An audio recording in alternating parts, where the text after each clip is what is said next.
our new 2011-2012 season of activities with a bang, you might say, here, with our visiting expert on conflict in the Middle East, who is going to be talking with us today. And I see that we're going to have some reference to Al Jazeera. No, that was a joke. Oh, sorry, that really was a joke. Okay. All right. I should mention, just before I introduce Dylan, that the Institute continues to be active, even in the summer months, and that those of you that follow our website will have seen a recent posting by our short-term researcher, Camille Germanos, who is just back from Lebanon. She's with us right here, and she has posted a very interesting, although rather ominous piece on the confused situation in Lebanon. I should mention also that as of today, I have put up a new piece on the MEI website, a new Middle East Insight, which reflects some of my observations from having been in Washington for the last several weeks. And that will be coming up in a day or two, I believe, on the Al Jazeera opinion website as well. Our speaker has also been posting insight analysis pieces on the MEI website. Dylan Baum, his latest piece is called The Problem of National Dialogue in the Arab Spring. That came up, what, a couple of weeks ago? And an earlier one, I guess perhaps in June, a very interesting essay on the tactics of nonviolence in the Arab uprisings, a piece subtitled, Did Gene Sharp Get It Right? Gene Sharp having been something of a guru of nonviolent strategies and tactics. But our subject today is a little bit different, although not entirely. Dylan has spent a couple of months with us as a doctoral candidate at the University of Arizona, and he has been working broadly on the question of armed identity groups in Lebanon. That's the subject of his doctoral dissertation, and I think as part of that he has indicated a certain theoretical orientation in international relations theory, and I think that's what we're going to hear about this afternoon when he speaks to us about variations of conflict and violence, conceptualizing the 2011 Middle East uprisings. And I think nothing could really be more important. Conceptualizing these uprisings is no simple matter. Many of us have been wrestling with this. What is it exactly that we're looking at, and how does one approach this kind of obviously significant but generally unexpected behavior? So maybe Dylan will enlighten us on that important issue. Dylan has been very active as a student and as a graduate student at the University of Arizona. I won't list the various presentations and papers that he's written or published, but I will mention that he is the co-editor of Zaytun, which is a journal of the Southwest Graduate Conference in Middle Eastern Studies, and he has written a number of articles for that publication, and also has given a number of interesting presentations, one of which struck my attention because I'm interested, as are others here, in Lebanon, which is entitled The King Crane Commission and the Paris Peace Conference of 1919, Imperialist Desires and Hopes of Self-Governance. I'd like to actually look at that paper. But that's not what we're going to hear about today. Today, as you can see from the announcement, we're hearing about variations of conflict and violence and how indeed to conceptualize the Middle East uprisings.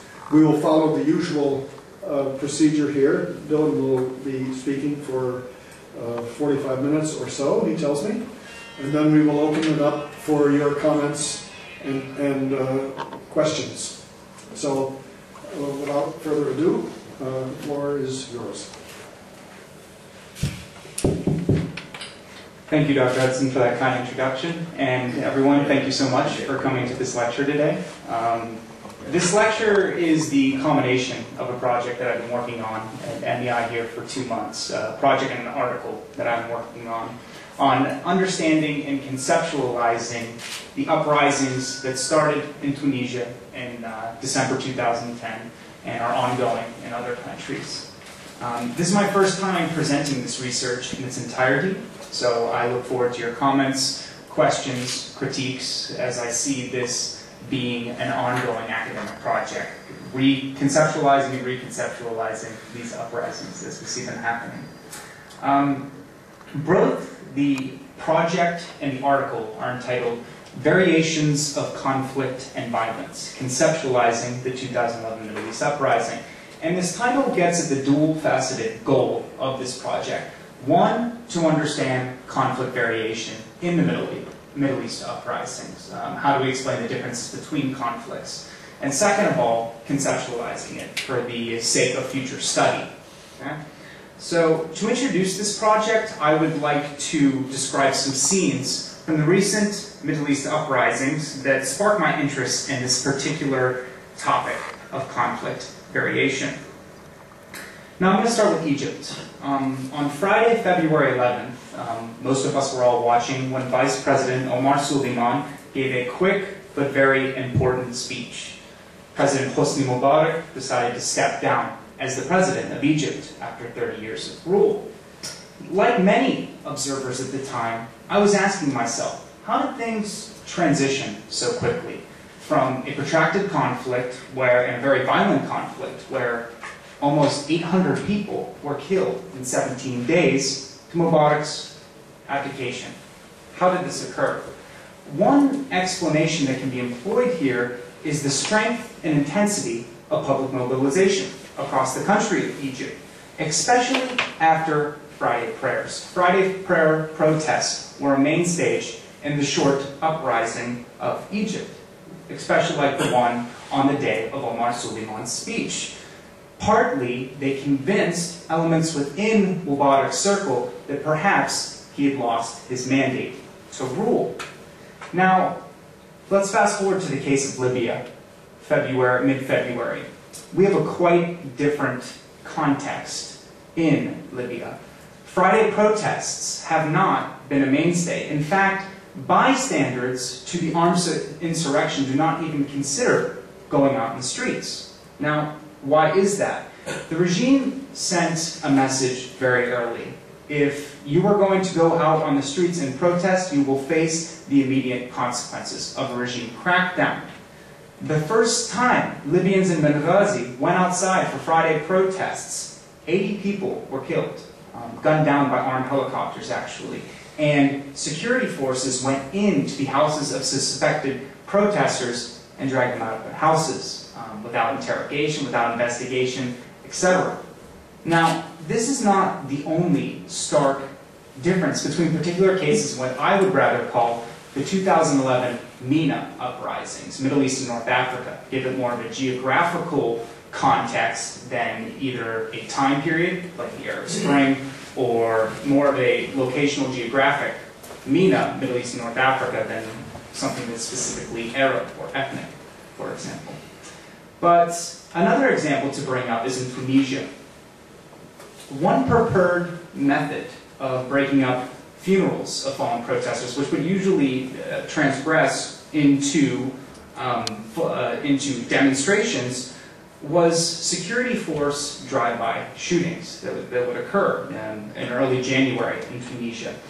President Zain al-Abidine bin Ali was criticized for his leadership of the security forces, both inside and outside the government.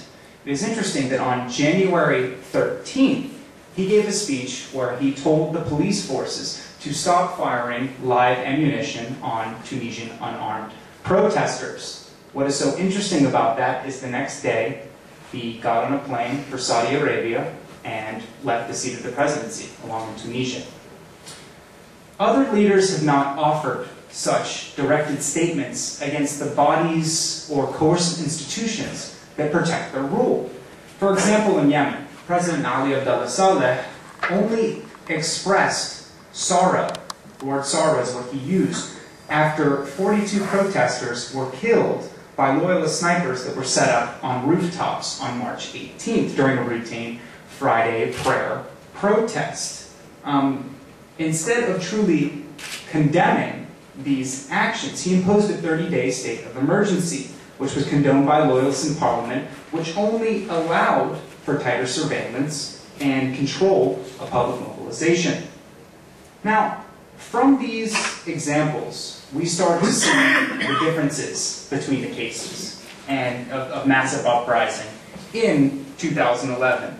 In Egypt, we have a large place sequestered by protesters, intense public mobilization that in part forced regime abdication.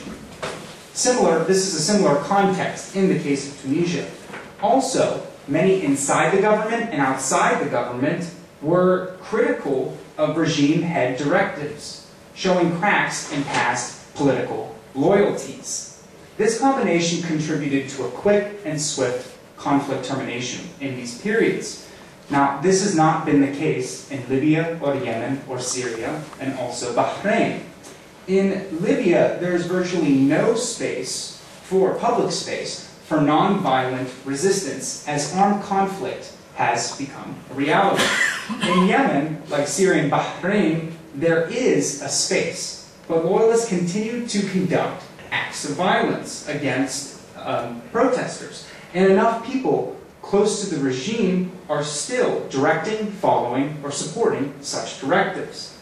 Because of this reality, these latter conflicts have lasted much longer, which in turn only raises the domestic, regional, and international stakes of these conflicts and encourages varying forms of external intervention. This context only reinforces and normalizes the context of conflict. Now, these are the differences between cases which have led me to investigate the following research question of this project.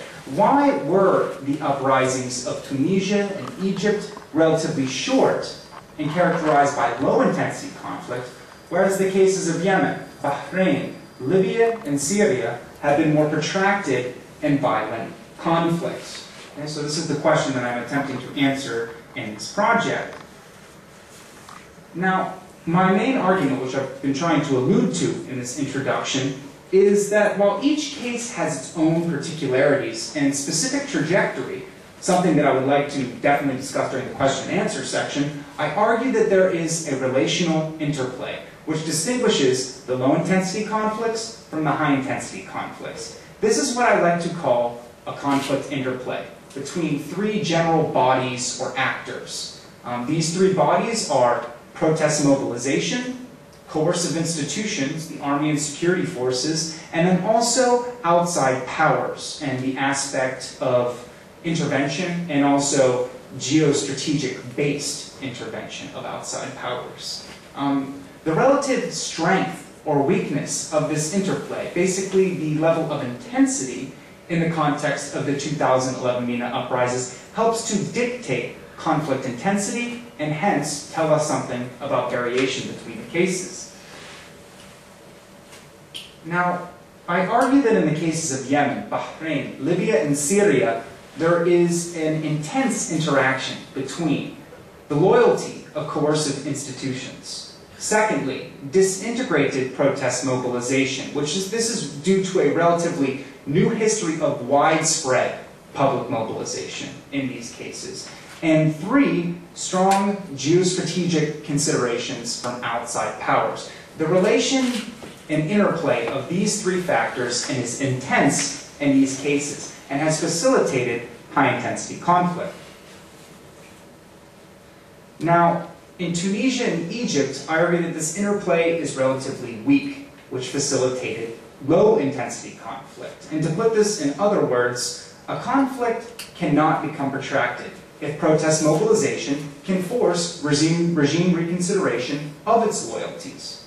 Violence cannot spread if soldiers and security forces stop pulling the trigger or stop directing acts of violence against protesters. And intervention itself cannot maintain or exacerbate a conflict if the geostrategic considerations of outsiders are weak to begin with or did not have time to develop. Okay? So this is the general argument that I will be following in this project. Now, in terms of where we go from here, this is a little roadmap for the lecture. First, I'm going to introduce the conflict interplay thesis at the conceptual level. And what this is meant to do is to situate the 2011 context for conflict and also to show the metaflows between cases, from Tunisia to Syria. Now, secondly, I'm going to explain the conflict interplay thesis at the case level. And what that is meant to do is show its relative weakness in the cases of Tunisia and Egypt, dealing with the factors of protest mobilization, coercive institutions, and geostrategic considerations, and then also the strength of that interplay in the more protracted cases.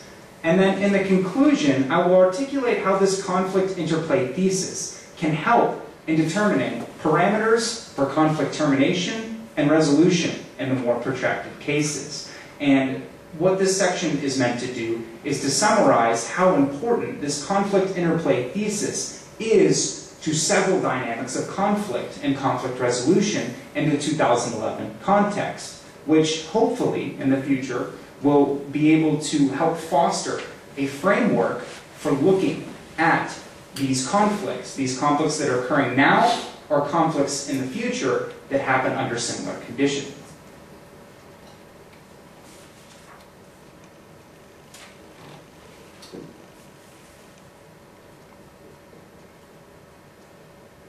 Okay, so first, as I mentioned, I want to explain the conflict interplay from the more conceptual level.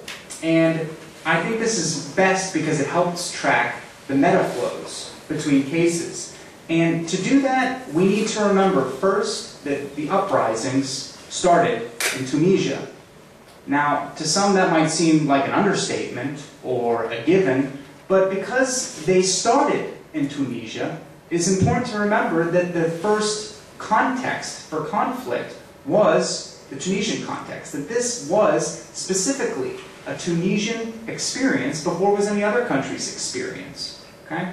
So, and it's important to track that political and social context. Now, this is not to say that people across the region did not have similar political grievances, dealing with political mismanagement and its ties to economic and social forms of deprivation. But we must remember that the conflict started in Tunisia. Now, some key factors that I've found that contributed to a quick conflict period in Tunisia were a mobilized protest organization, which was informed by a very recent and vibrant history of public mobilization. And it, in part, forced those in state institutions to reconsider their support for a violent crackdown and for the Ben Ali regime. It also helped that the institutions that could perpetuate a violent conflict in Tunisia, i.e. the Tunisian armed forces, were not closely linked to the regime. Thus, they didn't feel obligated to stand by it during its violent campaign.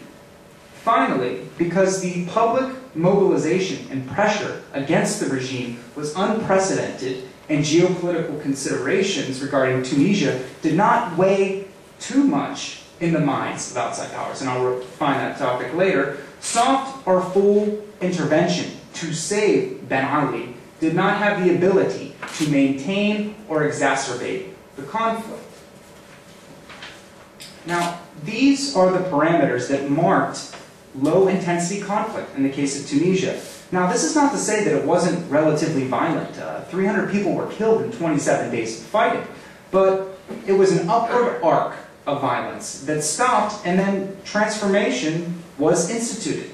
Because it was a quick conflict duration and typified by regime abdication, the conflict could not become protracted. Since then, violence has been relatively sporadic, and steps towards resolution are being enacted. Regardless of how difficult they are being enacted. Now, moving away from Tunisia and next towards Egypt, I wanted to bring up a quote of a speaker who came to MEI about a month ago, H.A. Hellier. He came here to MEI and did a presentation on Egypt in the post-uprising transformation phase. And one thing that he said that really stuck with me was that Egypt could not have happened if it was not for Tunisia. But the Arab Spring in itself could not have happened if it was not for Tahrir Square. And I agree with this statement. It both stresses the importance of looking back to Tunisia, and then also stresses the importance of looking to Egypt as an unprecedented point of public mobilization and a symbol across the Arab world. Now, but given this quote, I still think it is crucial to realize the social and political context in Egypt was actually, and surprisingly, quite similar to Tunisia, and thus a similar coalition of factors, the weakness of the conflict interplay thesis, solidified low-intensity conflict and quick transformation in Egypt. This will be explained more later when we investigate the case of Egypt individually. Now, the political and social context that facilitated regime abdication and low-intensity conflict was not the same in the latter cases of Yemen, Bahrain, Syria, and Libya. First, there was little historical development of widespread public mobilization in these countries. And this has nothing to do with agency. It's largely because this type of mobilization was not allowed by the regimes in these cases. This, coupled with more diverse societies of these cases, what some people would call fractured, or they have sectarian or tribal divides, this type of plurality, if you will, rendered, in my opinion, a fairly disintegrated protest mobilization. This is not to say that the protests in Yemen or Syria or Bahrain were not as intense as they were in Tunisia and in Egypt, because they have been, as public mobilization has been extremely wide. However, because they are less organized, if you will, more sporadic in senses, and more divided protest movements, they have been unable to force regime consideration of its violent actions. Now, this is not the only part of the explanation, as this distinct mobilization is met by coercive institutions that are intrinsically linked to the regime course and power. Thus, they have little incentive to stop using acts of violence, as their survival hinges more or less off of the regime's survival. These two factors combine to make a protracted and violent conflict, which only encourages outside actors to intervene to maintain or exacerbate the conflicts at hand, based on their strong geostrategic considerations, which I'll explain later. Now, this is the strength of the conflict interplay thesis, which sets the parameters for more violent and protracted forms of conflict. It normalizes the conflict, making conflict termination much more difficult in these cases than in Egypt and Tunisia.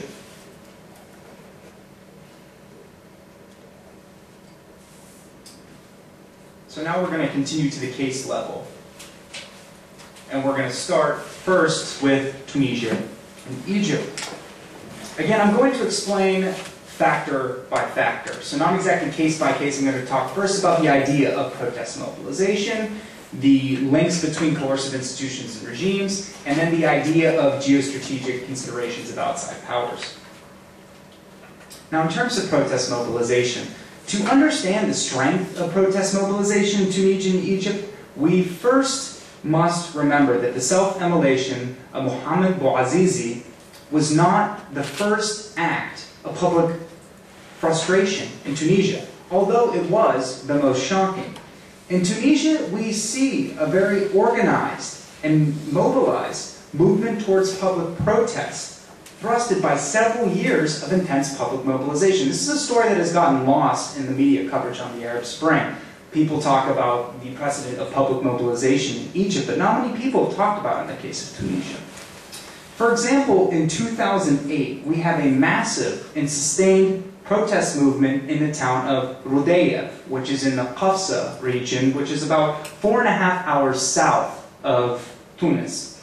This movement was against the employment policies of the Hafsa Phosphate Company, which denied the most specialized and experienced workers employment. Instead, it gave positions to loyalists of the Ben Ali regime, more or less an institutionalized form of corruption to extract the resources and revenues of this mining company. Now, the protests in Rudeyev lasted for 6 months, spread to adjacent cities across that area, and led to the death of several and the imprisonment of about 100 people. Organized outcry of such a crackdown was funneled through organizations like the General Union of Tunisian Workers, the largest labor union in the country. Now, it is no surprise that this organization, along with other longer-standing civilian organizations like lawyers' bureaus, for example, later played major roles in the 2011 uprisings. These types of civilian organizations diversified the protest movements in 2011, making them more than a youth movement or a certain demographic issue, if you will. Another key in the 2008 protests in Rudeyev was public exposure to the events. This was funneled through the Tunisian satellite company, Tunisian Dialogue. They released internet videos of the protests in Rudeyev, which raised at least local awareness of existing grievances with the regime and put pressure on the regime to release some protesters from jail, where about 60 protesters were released in November of the next year. Now, the confluence of media and public mobilization was not limited to Tunisia before 2011. In Egypt, which is a more well-known story, we have Facebook and SMS networks, texting networks, helping to increase exposure and coordinate protests in the year of 2008 as well. In this year, massive protests against the working conditions and wages in Tunisia were organized by political movements like El Kifaya, which means enough in Arabic, enough to the regime was the case, and the April 6th Facebook movement as well. These protests outgrew their earliest constituency eventually, which was textile workers in the Delta region. And they eventually increased in size, places where they actually reached the city of Cairo eventually, the capital of Cairo, and transformed to more general political grievances against the Mubarak regime itself. Now, also, it's no coincidence that organizing groups like Al-Kifaya and the April 6th movement were key in protest organization in 2011. And like in Tunisia as well, we had labor unions that helped organize protests. And they were crucial in diversifying the protest movements. Now, it was key that these types of organizations, we're talking about local human rights organizations, professional unions, and fringe political movements, were actually allowed a space for dissent in Tunisia and Egypt, actually since the late 1970s. Now, Tunisia and Egypt are unique in the region in this way, as the governments crush any official political dissent through party politics, but actually allow these types of civil society organizations and give them some sort of platform as a safety valve for general frustrations. Local whistleblowers were actually allowed a platform in these cases, which I argue solidify a public awareness of grievances and set a precedent for public mobilization. This fostered what I like to call an official contestation as well, and it made mobilization vis-a-vis these organizations possible. Now, In the case of Tunisia, local human rights organizations have been around since the late 1970s, which they were the first of their kind in the Arab world. In Egypt, you have human and women's rights organizations that were allowed a space in the late 1970s and early 80s in Egypt. And another important point to bring up about Egypt is that since 2001, varying forms of public protests were actually allowed by the regime. This was a sort of safety valve for general frustrations. It was miscalculated, I think, but it's important to remember that this is unique in Egypt, that this type of public mobilization was allowed. Now, what does this history of organization, mobilization, and regime tolerance to it have to do with parameters for low-intensity conflict? Now, it is nearly impossible to escape the violent actions of coercive institutions and of a regime crackdown if you cannot force regime supporters to switch their sides, especially those who direct armies and security forces. Private organization, space, a form of official contestation were all foundations for public mobilization in 2011 in these two cases. This mobilization was crucial in convincing coercive institutions to reconsider their support of the regime in power. Now, in theory, a reconsideration of support can make regime overthrow a more possible likelihood. Regime overthrow can also, as the cases have shown, lead to a shorter conflict duration and quicker conflict termination. These are all factors that can solidify the parameters for low-intensity conflict. Now, moving on to the second factor of the interplay, the role of coercive institutions in Tunisia and Egypt. The process towards conflict termination can become a lot easier if the coercive institutions that the regime can use to create a brutal crackdown do not have a specific stake in the regime's survival. Because these institutions do not have existing impenetrable links between the two of them. This is why it is so important to investigate in investigating the parameters for low-intensity conflict, to look at the structures of the armies in the cases of Tunisia and Egypt. In both cases, we have largely institutionalized militaries, which Tunisia and Egypt are some of the only institutionalized armies in the region. With institutionalized armies, there is a separation between the regime political core and the actual leadership of the army. And these organizations usually serve national interests more so than regime interests, regime survival, if you will. And finally, these organizations are usually more meritocratic and do not take direct orders from the regime, but their heads direct their orders themselves. Now, in Tunisia, both the first president of independent Tunisia, Habib Bourguiba, and Ben Ali, the next president, wanted to limit the power of the army, like many other regime heads in the region, to minimize its ability to challenge the regime. Now, different authoritarian regimes in the region took different sets of actions, but in Tunisia we have Ben Ali limiting its size, the army's size, and isolating it. This crafted a largely apolitical army, which supported the national interests, not the regime's interests. This is why when Ben Ali and his party apparatus started to conduct the brutal crackdown back in late December, the army took a stance that it would not condone such acts.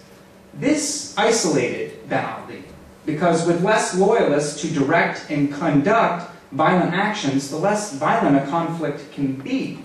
And it was very interesting that the general of the armed forces, Rashid Ammar, said that the army would, quote, protect the revolution. With the army sitting out, this is one instrument that Ben Ali could not wield, more or less. In Egypt, we have a very different history, but a similar army orientation, which, in my opinion, led to similar results. In Egypt, the regime and the army are very close. All the past presidents of Egypt were army generals, so we can't say that there's links between the two. But the army was a source of power, though. actually over the regimes in many ways. It was institutionalized and heavily funded, actually, by those who were interested in maintaining Israeli-Egyptian peace, mostly the United States. This did not mean that the army served foreign interests, though, as until very recently, the army was looked by most Egyptians as a source of national pride.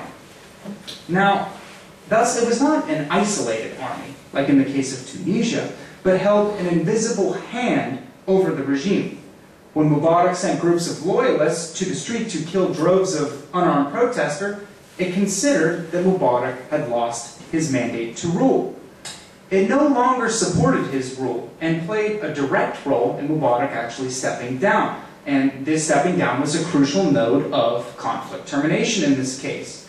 Now, in both of these cases, yes, personal security organizations in Tunisia and Egypt perpetuated the violence for a short time, which is why we witnessed a single arc of rising violence. However, the regime head's actions were not supported by official organizations, the armed forces, that could sustain such violence for a longer period of time. And this is a crucial difference from the high-intensity conflicts that I will detail next in this presentation. Now, in terms of geopolitical considerations, outside powers that intervene in a conflict, whether through deliberate non-action, regime support, or actual physical intervention, based on their interests, can only maintain or exacerbate a conflict. In Tunisia and Egypt, we saw little outside pressure and no interference to maintain the conflicts, because geopolitical considerations were not that strong in terms of keeping the regimes in power.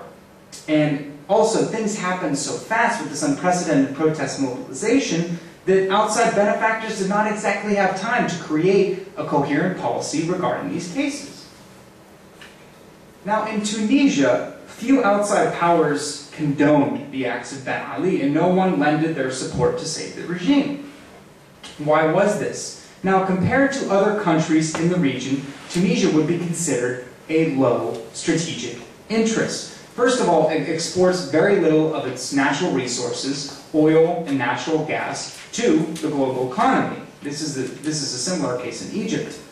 Now, also, Tunisia does not weigh very heavily in U.S. or European counterterrorism, U.S. or European-led counterterrorism efforts in the region, especially compared to cases like Yemen or Libya. Now, also, it is largely outside the discourse of Arab-Israeli conflict security. And in the end, regional trade in the Maghreb region, promoted by the European Union, would be, from my research that I found, the largest geopolitical consideration of outside powers. And this was not enough, obviously, for UN countries or other outside powers to intervene to protect or save their geopolitical interests as they existed under the Ben Ali regime. Now, Egypt is obviously much different. We can't say that Egypt is not a large geopolitical consideration for outside powers. But what is important here is the US, for example, gives its funding, which is actually about $1 billion annually, most of it to the Egyptian army, not the Mubarak regime directly.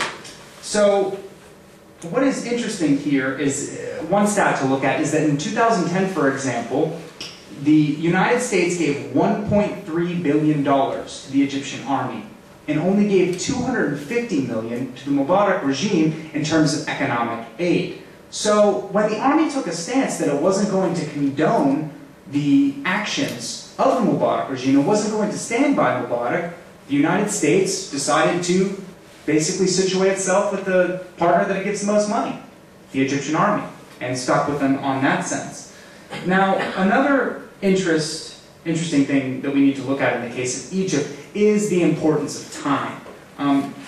Things were happening so quickly. The protests at that point were unprecedented. Mobilization was unprecedented. And outside powers were in a very reactionary mode, as they've been throughout the entire case of the Middle East uprisings. But the United States and other outside powers that perhaps had interests with the Mubarak regime did not exactly have time to form a coherent policy, where in the more protracted cases we see maybe a more confusing policy, but at least a more conceived and more time to think of a policy. So this is the specific interaction in regards to these two cases. We have a strong and mobilized protest organization with a recent and vibrant history of public mobilization that could actually force the reconsideration of regime loyalties.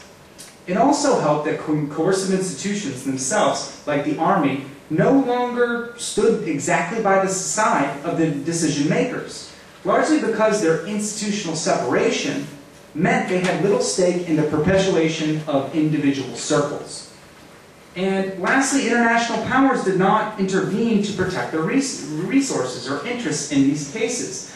With regime abdication achieved, conflict termination and transformation could become possible.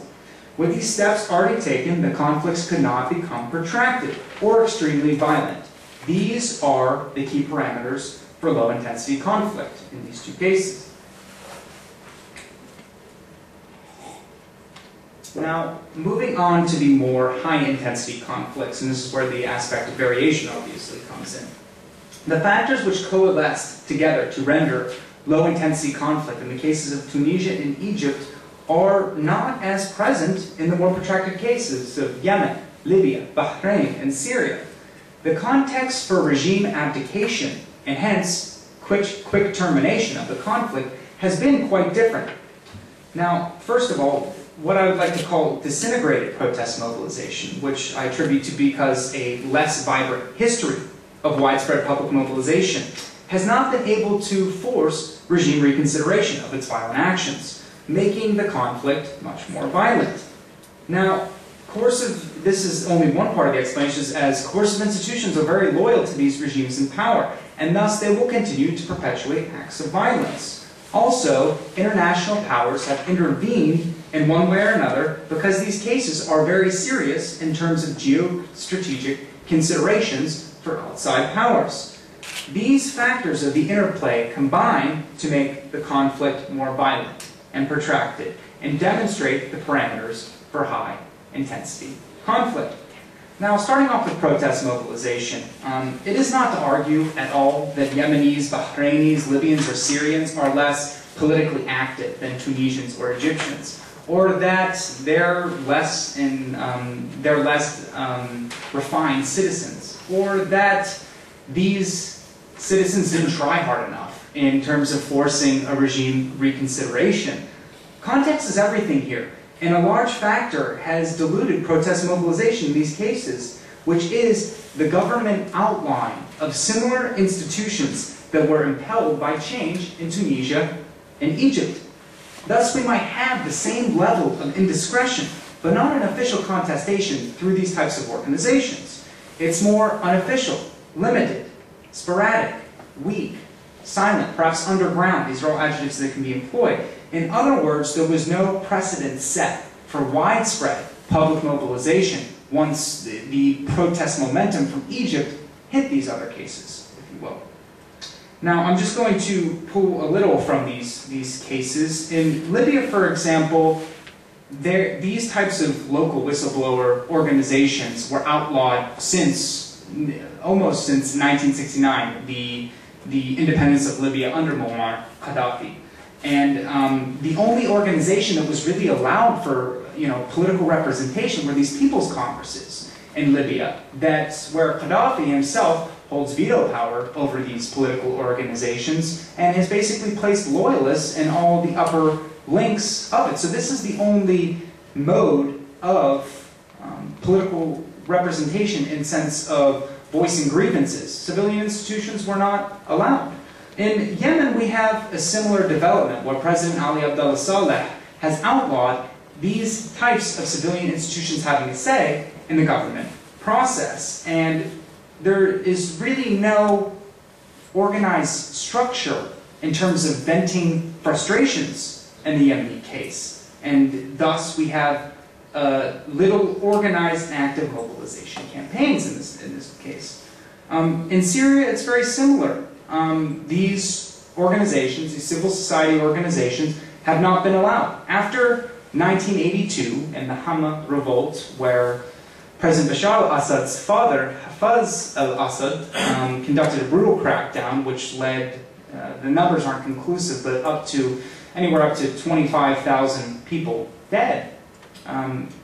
This was a clear indicator that political dissent would not be allowed, it would not be maintained. And at that point, a soft political opposition was institutionalized, and civilian organizations, local whistleblower organizations, were not given a space. Now, along with active outline of such institutions, these cases are more diverse societies with what we could call sectarian or tribal divides. And this type of plurality, if you will, can only dilute protest organization and mobilization, and also, very importantly, be used by the regimes to retain backers, making it much more difficult to shift the loyalties of those who support the regime. Also, it is interesting to note in the three most intense cases of the Middle East uprisings, Yemen, Syria, and Libya, two-way armed conflict is more possible. And the reason this is the availability of arms in these countries. Yemen is one of the most heavily armed societies in the region. In Libya, for example, there is no individual court system for individuals to voice their grievances. So they voice their grievances through individual force, if you will. Individual disputes that don't always have to end in armed conflict, but individual security is left by the family, more so than institutions. And in Syria, since the late 1950s, it has been a major hub of arms transport through the region. So it's important to understand how the presence of arms in these countries can only fragment the strength of non-violent groups that protest for change, like we saw in Egypt and Tunisia. It can only make conflicts more contentious, violent, protracted, as we've seen. Now, the case of Bahrain is somewhat different. It has a history of protest mobilization vis-a-vis the Shia majority. From the mid-1990s to about 1999, there was a huge uprising in Bahrain. And the government after that has allowed human rights organizations in Bahrain to exist. Institutions like the Bahrain Center for Human Rights or the Bahrain Human Rights Society. But in these cases, authorization was one thing. But if these groups actually spoke up, they were banned, like the Bahrain Center for Human Rights in 2004. Now, what this shows is we have a case that has a more developed history of public protest vis-a-vis the Shia majority in Bahrain. And it demonstrates that forcing a regime to reconsider its loyalties vis-a-vis strong or organized and local groups might mean little, as long as the regime heads can retain the loyalty of coercive institutions. So, in terms of coercive institutions in these four cases, unlike Egypt and Tunisia, there are intrinsic links between the regime and the army and the security forces in the more protracted cases. Thus, they still hold on to enough power and loyalty to direct actions of violence against protesters. With a green light, conflicts can become more violent and protracted.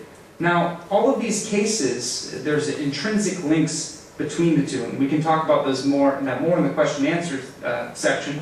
I just want to give one example, Syria. In Syria, a stat that is often talked about when we talk about the army and security forces is that 90% of the top officials in the army and security forces are held by members of the Alawi sect, the same sect as Bashar al-Assad, which constitutes 12% of the population. 90% of the officers held by a population that has 12% minority in the country.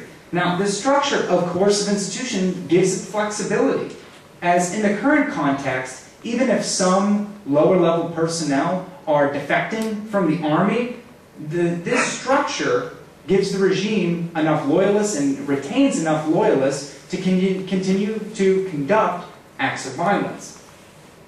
In Bahrain, for example, everything in terms of the security forces and army is held within the El Khalifa family. We can talk about that more later.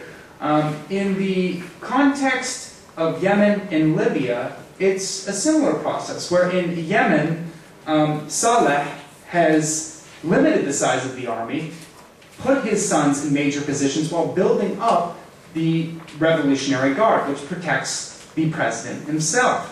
His son Ahmed is the head of this Revolutionary Guard, and others of his sons are top army officials. Now, in the course of the uprisings, he has lost some major army officials, including past loyalists or people of the same tribal area, for example, Major General Ali Mohsen.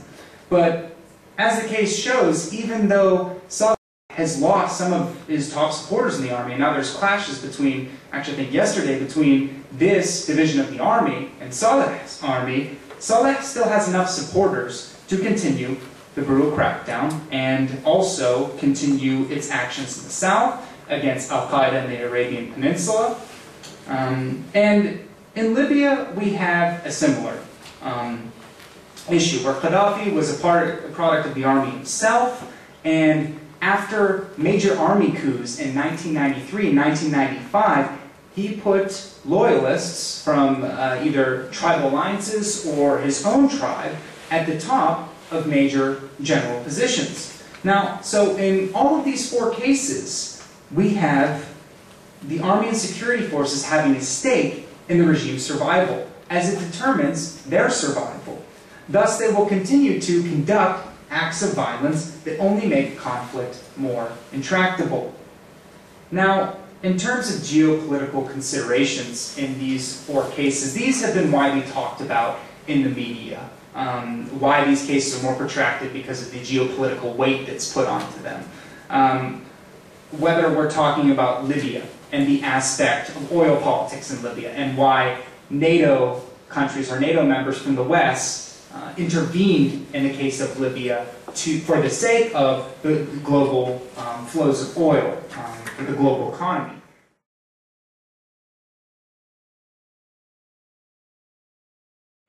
And the aspect with that as Gaddafi was losing legitimacy through these acts of violence, that they decided to foster a relationship with another actor, the Transitional National Council, which they're hoping perhaps a post-Gaddafi Libya can be a partner for these types of continued transactions. This has been widely talked about.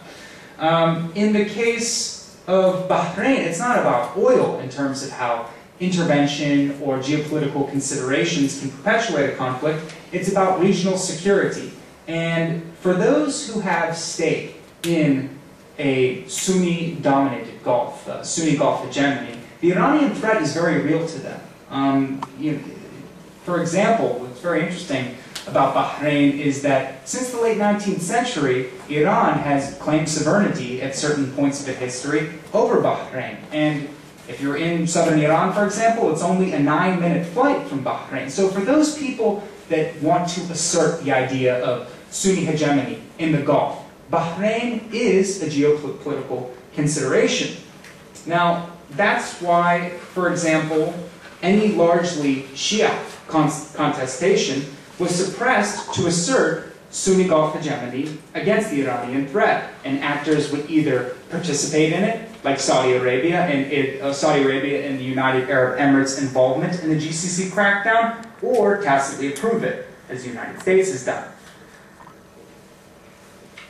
Now, in Yemen and Syria, we have something different. It's not physical intervention, either to force regime surrender or to uphold a regime. It's deliberate non-action, or at least it's been until relatively recently.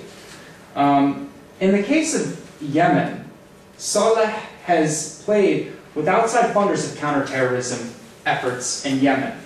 Yes, there is an Al-Qaeda in the Arabian Peninsula threat, but Saleh, as some scholars have argued, creates chaos through allocating outside funds towards domestic forms of conflict, whether it's in the north or the south. To outside funders, this makes him look like the key to any form of stability and a clear counter-insurgency policy. Counter-terrorism policy, sorry. the US or the Saudis have not been able to institute a post-Saleh Yemen policy. Thus, they stick with him and either house him, as the Saudis have done, or continue to tacitly support him. Maybe not him directly, but his family, as one could argue the United States is doing at this point.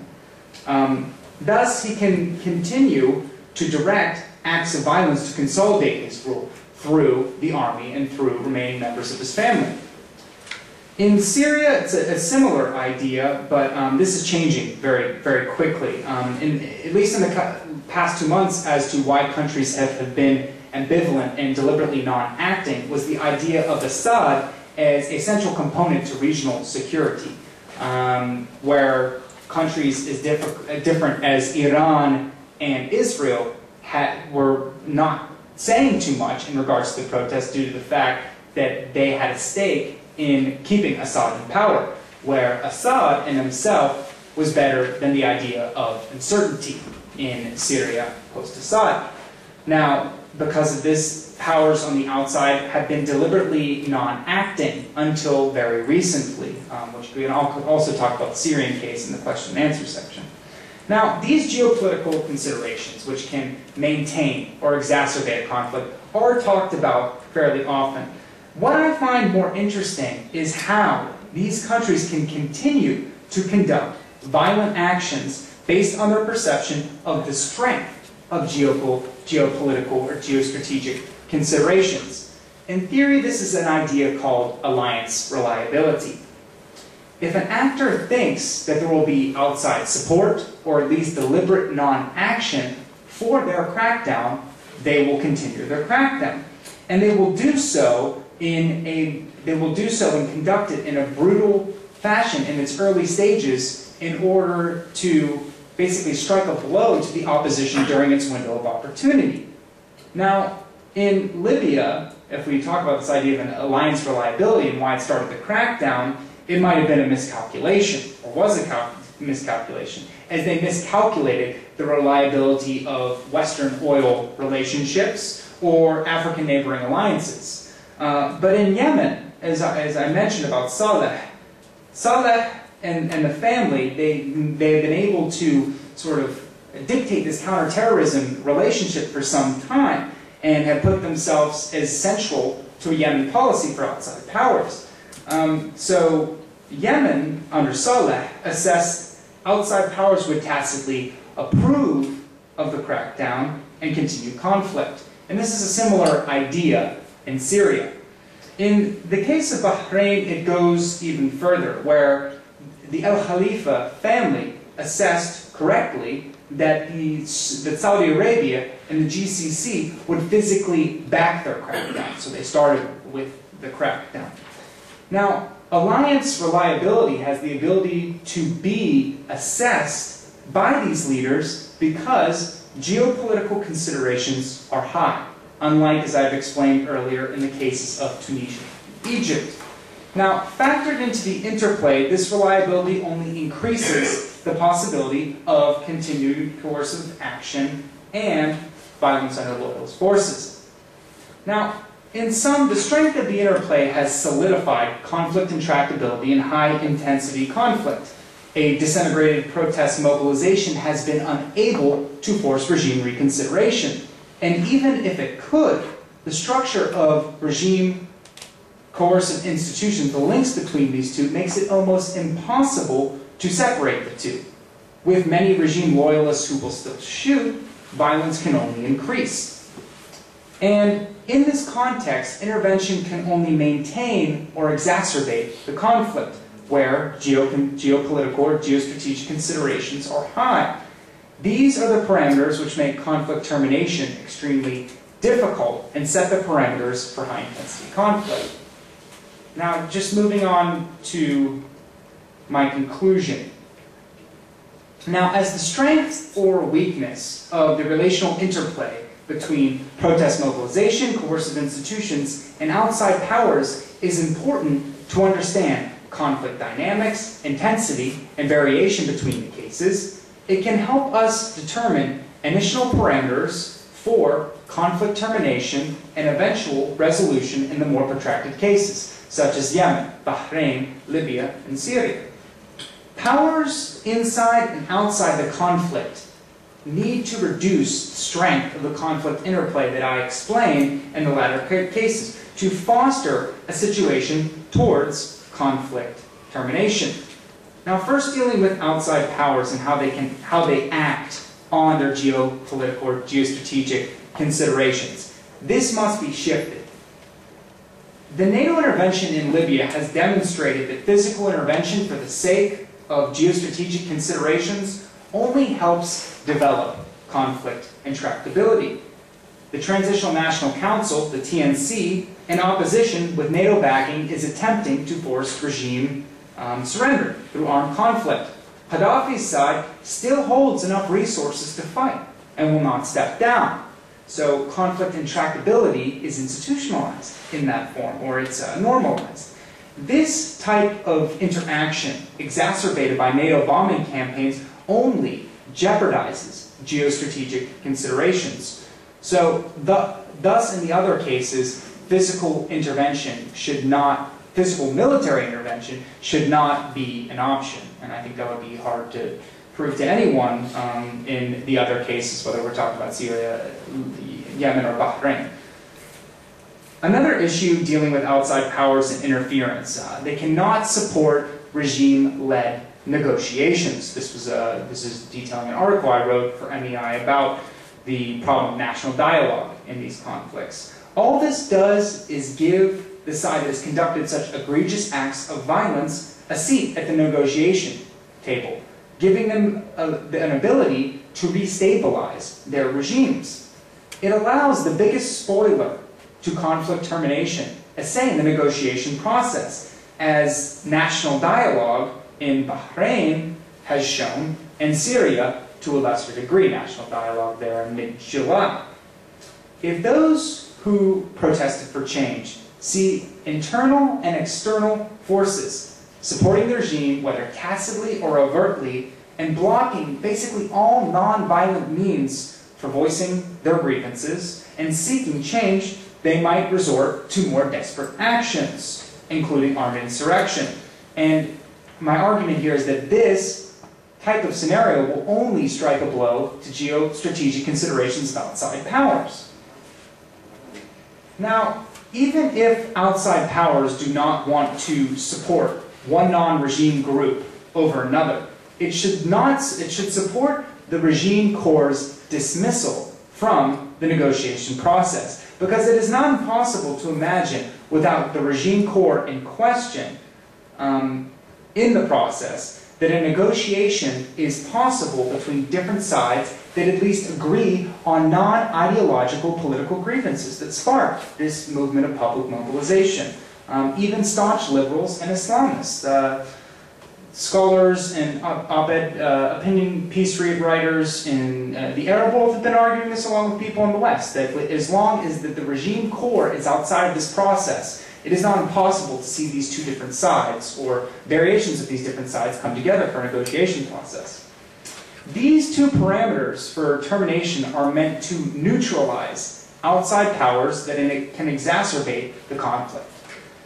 There are also explanations that elucidate that it is not in these outside powers' countries' interests to support the regime in power. Now, regarding the remaining two factors of the interplay, I argue that international and regional powers should work to weaken one and strengthen the other one. In terms of weakening coercive institutions, international organizations like the UN can pass sanctions that target individuals within the regime. And these targeted sanctions, I would argue more so for extremely targeted sanctions, such as freezing assets, travel bans.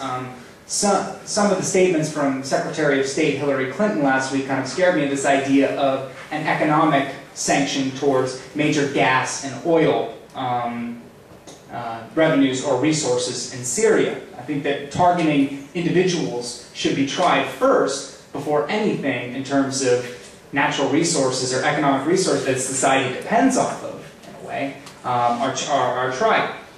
But what targeted sanctions could do that target regime heads, major regime supporters, tops in the army or security forces, is meant to isolate the regime heads, either to pressure them to actually step down or actually change, if that's actually possible, or accepted, which is neither. That's a difficult question in and of itself.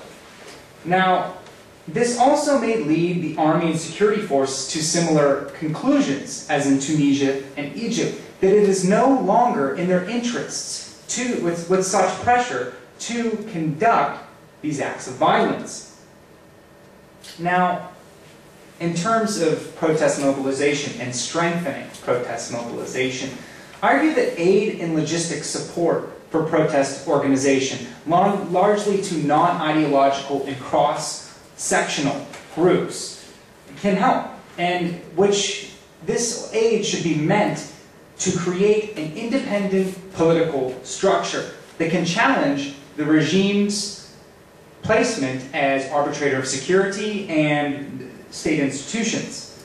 For this type of aid to local institutions or organizations to be accepted by local forces, it must come from relatively non-aligned regional donors, not Western powers that have terrible track records in the region. No local organizations will accept this type of funding, one would think. I argue that countries that have had a generally clear policy in the Middle East uprisings, like Qatar and Turkey, for example, can help.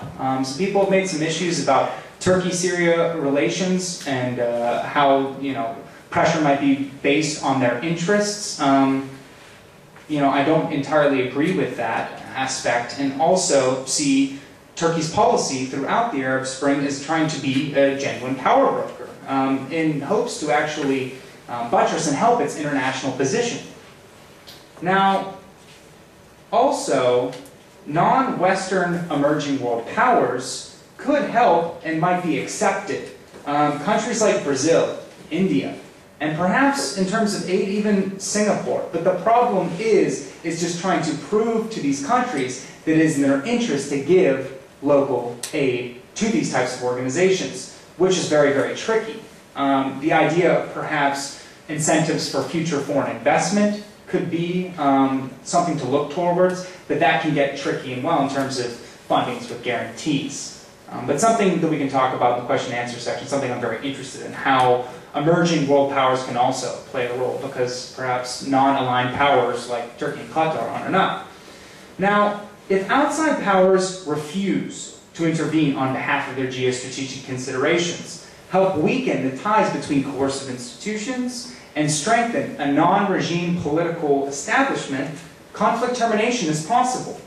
With the regime outside the negotiation process, like in Tunisia and Egypt currently, a resolution towards free and fair elections is not outside the realm of possibility in the more protracted cases.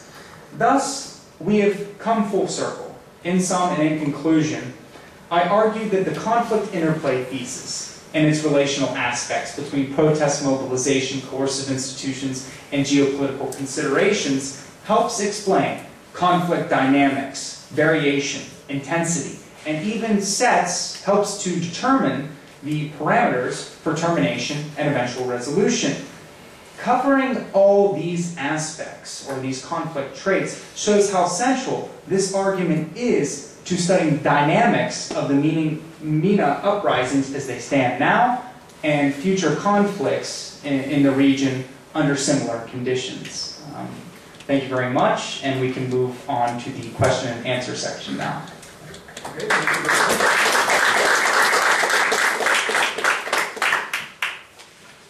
Okay, I think without further ado, we'll open up the floor for comments and questions to Dylan on this interesting presentation. Yes, please. And I think we'll ask people to identify themselves and then make your comment and question. Yes? Yes, my name is Badge from the Middle East Institute. Dylan, I just wanted to go back to the thing you mentioned there toward the end about non-aligned states and trying to encourage them to help come up with resolutions. So just to clarify, you're saying that states like Qatar and Turkey should be influenced by third states to try and influence the outcomes of these protest movements? And I don't think that they have to be influenced per se. I feel like they're already playing an active role as power brokers in this complex, and I see that is a potential, a positive development. And so to increase that kind of thing, what would you recommend? I mean, what would I recommend in terms of that? Well, I guess, yes, I understand where you're going with that. How do we encourage them to offer aid to these local institutions, which they haven't done yet? That's a good question in terms of, let me think of how we could think of this going forward. I think one aspect is that their involvement in, say, for example, Libya, where it hasn't just been political pressure, it's also been actual resources, where at least Turkey, and I know the United Arab Emirates was involved in this as well, I think Qatar jumped on board with it, was a deal that gave about 100,000 tons of grain to the rebels of the TNC. So this is a humanitarian development towards a political institution. So it's, I guess my argument with this would be is that their actions as they've developed since January, and how they've said to give aid to Egypt, for example, and Tunisia, is that eventually their developments or their involvement in the region might transition towards that, towards offering more logistic aid and support for these types of organizations. How to pressure them to do something, to do that, was outside the scope of my research. I did not look into that as much, but I think it's something important to look forward to, and just to assume that because they've offered other forms of aid that they'll actually offer this type of local institutional aid is not a clear connection. So that's something that have to look into more so, but something to look into nonetheless. Yeah. Yes, please. Yes, my name is Alfredo Torhari. I'm the ambassador from Venezuela. I was wondering first, you talked about the top brass in the Syrian army coming from the Lawi minority, but what about the rank and file? The rank and file? Yes, exactly. Given the fact that the Al-Qaeda brand coming from Yemen, is becoming even more of a threat than they're coming from other places like Pakistan and so on. What's the implication of a protracted conflict there?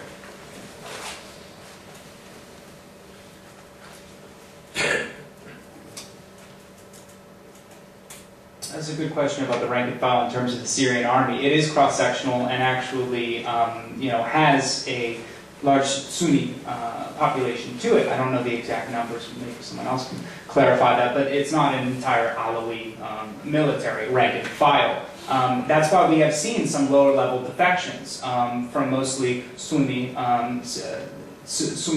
lower soldiers, but.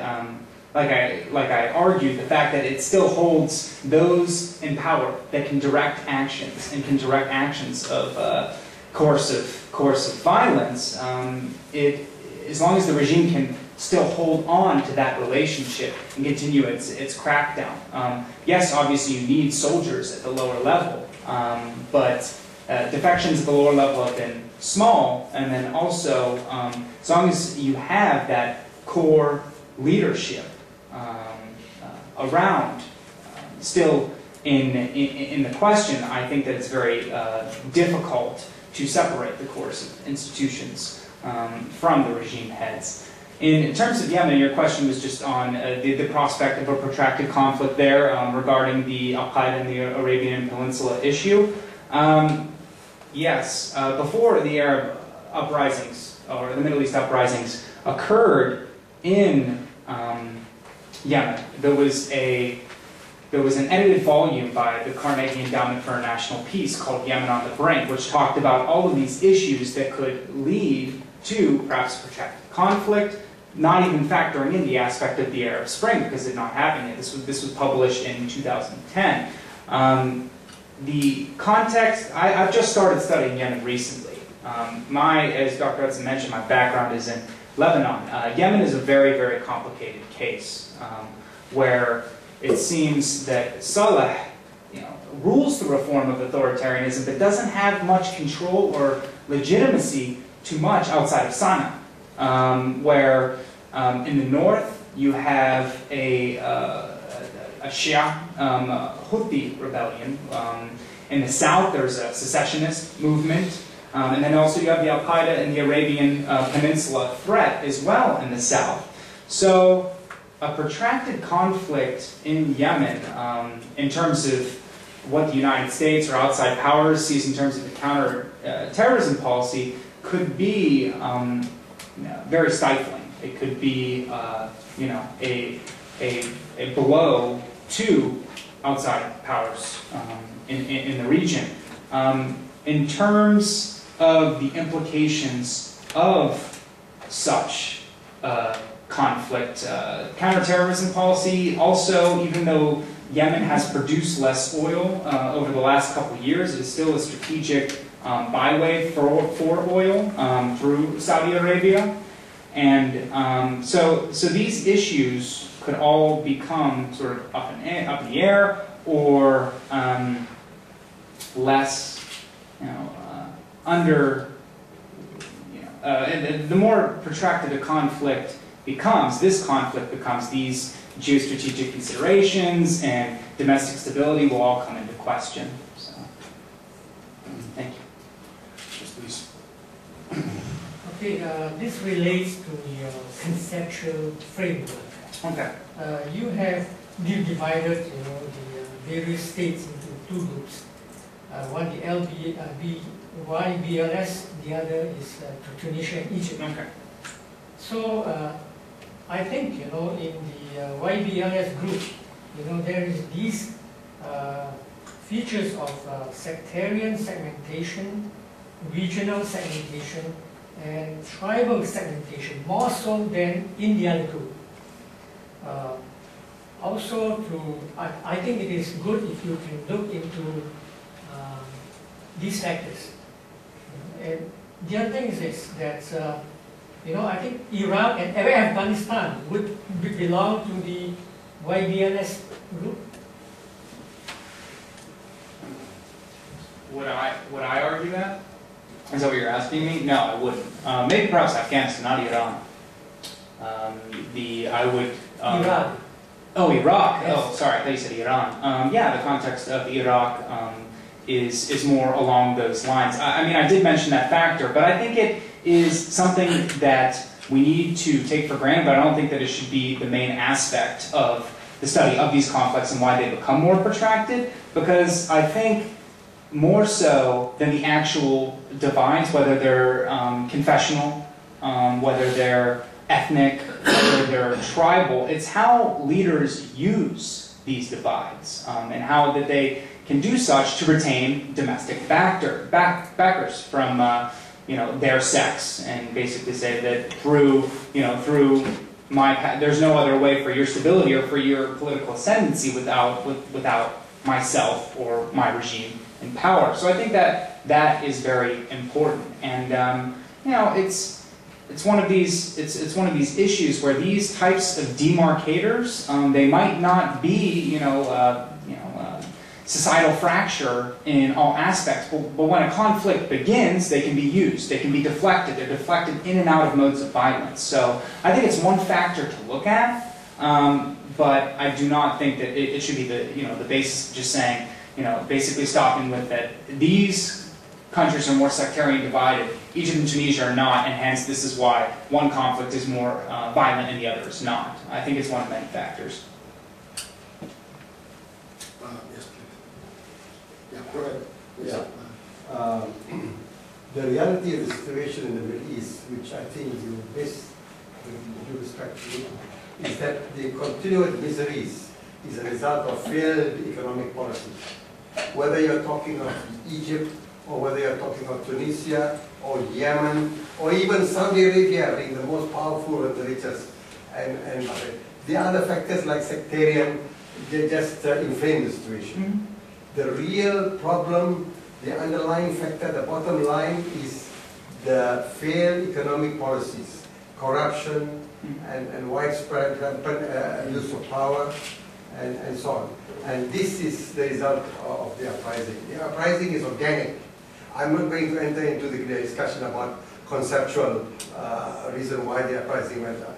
It is organic in real sense, and I don't think there's been a talk about the internet, the other things that play a big part in the revolution. I think it's been exaggerated. In the case of Egypt, I know from Hisham here when he was here, it was words of mouth, and people are fed up. They've reached us up to the end of the tether and exploded. And that is because their fear was defeated. The moment the fear is a barrier no more, you can see wonders happening in the Middle East. I'm not going to enter into intellectual discussion about conceptual reasons and all, but it's a fact. Why the West failed to see this, because the West was so obsessed with Islamophobia. The West is hysterical and always worried about Bin Laden, his group, and so on, Al-Qaeda. And the West never cared for even democracy. The West wanted security. The West supported despots. And the despots have been there far too long. And people can't take it. I think who started first, Egypt or Syria, is not important. What is important is the image that we saw when Bouazizi engulfed himself in flame. That powerful image created wonders. It became an earthquake. Like in any situation in a war, you see an image like that, people will lose their fear, they come forward. For the first time, they are not concerned about Israel's existence. For the first time, they're not concerned about other things, they're concerned about their own progress. Today in Egypt, there's no quick fix. In Egypt today, there's no quick fix. The NGOs are thinking for the first time. The Yemen people are thinking for the first time. They want to scrutinize their economic policies. They want to scrutinize the healthcare. They are scrutinizing and how to improve how to stop the abuse of police power. They are talking about many things. And one of the best ways in the discussion that I've seen in the Arabic is that they're inviting international conventions in Egypt and Yemen to discuss how to improve the educational system, how to, in fact, I remember one internet in Egypt says the best education system, as I told Hisham earlier, was in Finland, not in America. Finland is cited as being the example. This fantastic learning. Even the navigation system of GPS is being rejected by the Egyptians now. They are opting for the Russian one. And they're thinking of waiting for the Chinese to have their own international navigation system for the sake of their security in the armed forces and all that. So this is a real revolution, organic revolution, Mr. Dillon. Thank you. Yes. Thank you so much. Yeah, I know. We can talk later. I need your comments on this. Yeah, absolutely. First of all, regarding economic policies, my intent for this project was not to attribute or to track the separate causes of the Arab Spring. It was to talk about conflict variation between the different cases. I think it's also important in terms of looking at different, like you said, economic policies. What are they all tied to? Political mismanagement. And a lot of this was funneled through non-ideological political grievances against institutionalized corruption, whether it was economic, social, or political. So I agree with you there, and I think it's important to look at. In terms of the organicness of it, I agree with that as well, but if you do take a look back and look at the sort of everyday news about what was going through in Tunisia and Egypt, you do see certain organizations surfacing. This is not to say that these uprisings were led by a certain political ideology or that there was one group form of leadership there, but you did see different forms of organization involved in it, whether it was labor unions. I mean, one of the most interesting cases of Tunisia is lawyers' bureaus in early January 95% of members of the Tunisian lawyers' bureaus decided to strike altogether. When 95% of a certain professional bureau decide to strike at one point, it shuts down a type of state power and also a type of state power in that sense. In the sense of labor unions, when you have massive mobilizations through labor unions, it shuts down key modes of production. And if we look back, for example, at the Iranian Revolution, this was very important. Something that a lot of people haven't been talking about is that you had certain workers' unions and labor unions in the Iranian case that were able to shut down the sort of sources of energy when the Shah was giving speeches. So basically cut down the cord so he couldn't give his speech. These types of organized mobilization through organizations, I think is important. I would agree, like you said, that a culture of fear was broken. There was a moral shock with the self-immolation of Mohammed Bouaziz. I totally agree with all these aspects, but to marginalize or to not think about the aspect of organizations, local human rights organizations, lawyers' bureaus, professional unions, at least we should consider their involvement in these protests, is what I'm arguing for. Can I add one more point? Yes. There's a lot of talk about sectarianism in the Middle East. Mm-hmm. The whole Middle East is a mosaic nation. In Egypt, you have got the Christians, you've got many other races. In Yemen, we have Jews, we have Iranians, we have Turks, we have Indian origins, and in Saudi Arabia also we are not homogeneous. We have Armenians in Lebanon, in Beirut, and we have got Turks, we have got other races. They all were united in this revolution. So in that sense, I say it's organic. And the Coptic people in Egypt also united. So this is a fantastic revolution. It's overdue for the last 40 years, I think. So we are witnessing an epoch-making era in the history of mankind.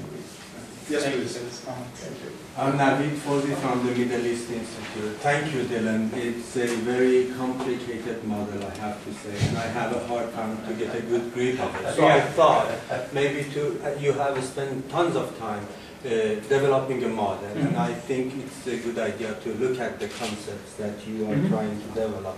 And specifically, I'm thinking about your low intensity and high intensity. And just on a minor note, ways in which you formulate or state your, judgment, let's say. Correct me if I'm wrong. You say, for example, when you talk about low intensity, you say sporadic protests are unable to invite state intervention. So when you develop this model, there are two aspects to formulating exactly this sentence. First of all, the agency resides in mobilization. And second of all, there is a value judgment of enabling. What if we use this to shed light on your model, to shed light on another occasion? Let's say the Iranian situation that you're familiar with. After the election 2009, people consciously decided to pursue sporadic protests.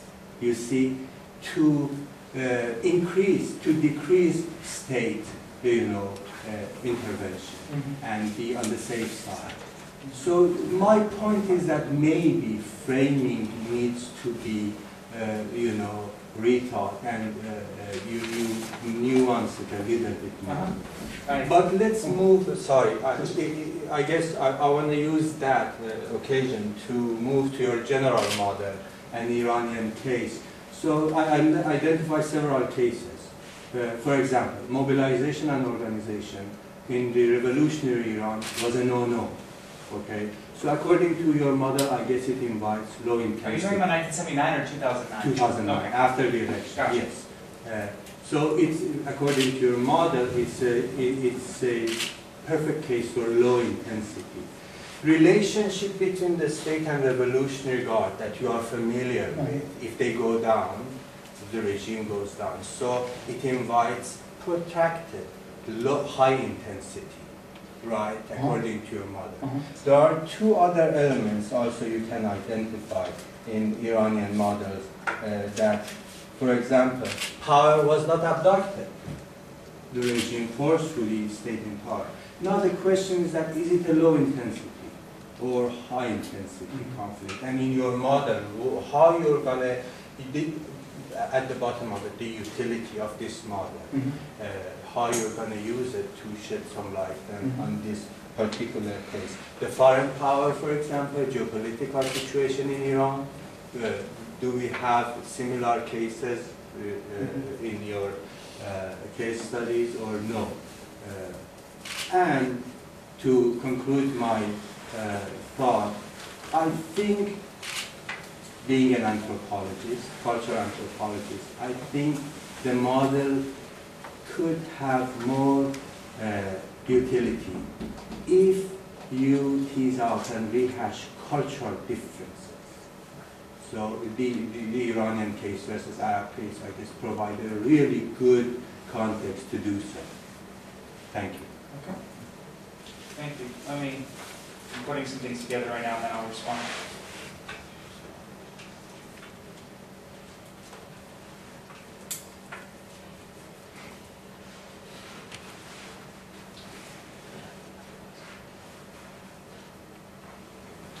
Okay.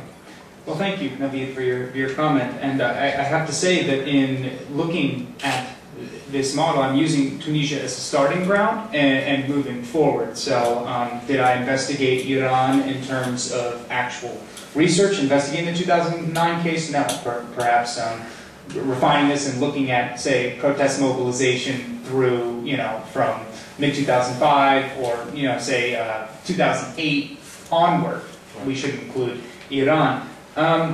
Obviously, in the Iranian case, yes, we have a history of public mobilization, a precedent set for, even though it was underground in some forms, an official contestation, as you will, which was settled away, back in obviously the mid-50s, and then in obviously leading up to 1979, and then in 2009 as well. One thing that I've went back and forth with, I've had some conversations with some people talking about my model, and they'll just sort of say, Dylan, in the end, all it comes down to is coercive institutions. As long as you hold the forces to conduct acts of violence, you can crack down on a protest movement, which as long as people continue going on the streets, it will get violent, and it'll either end or it'll continue and be more protracted. My issue with that is that it only takes one actor's calculations into the aspect of how we explain these conflicts.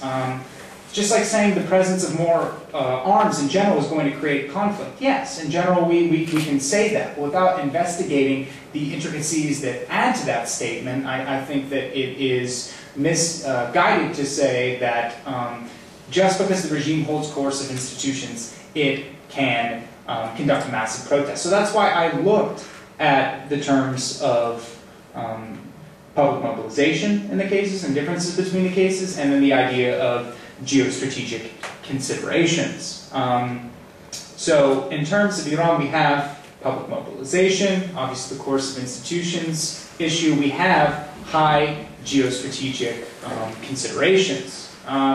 It would be interesting to look closer at the Iran and kind of look back at the unfolding of these events to see where it would lay. As you bring it up now, it might lay a sort of, might help in refining or thinking or framing the framework a little bit more.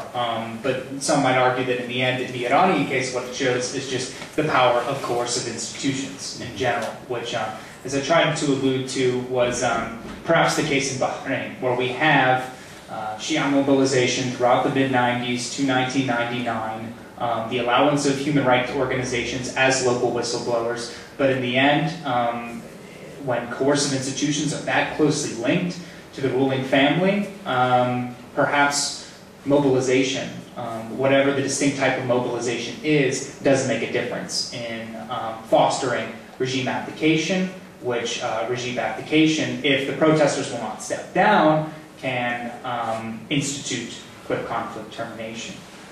So yes, thinking about the Iranian case going forward, I really appreciate that comment. Thank you. Okay, yes, Mr. Fowler. Good afternoon. Saladin Talib from Yemen. Thank you.